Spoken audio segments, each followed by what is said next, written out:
how to clone app on your OnePlus Nord 3, Nord CE3 Lite, Nord CE4. Swipe down the notification panel at the top. Tap the setting gear icon. Now scroll down.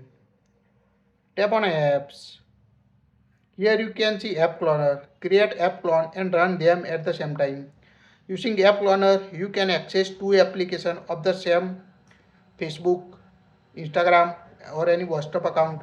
So you can use your personal account also or business account to Facebook or WhatsApp account at the same time.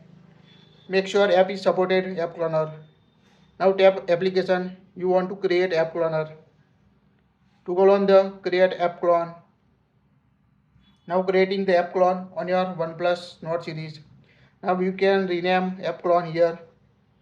Here we select as it is, tap on save. When using quick function, you can choose. Now open the app drawer.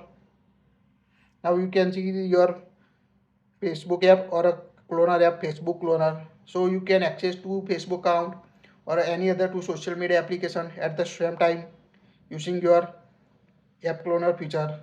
To remove it, long press the application, tap on uninstall. Now uninstalling the Facebook clone app, tap on uninstall. So it's quite easy to create an app cloner or a remove a app cloner app on from your OnePlus Nord series. That's it. Like it, share it.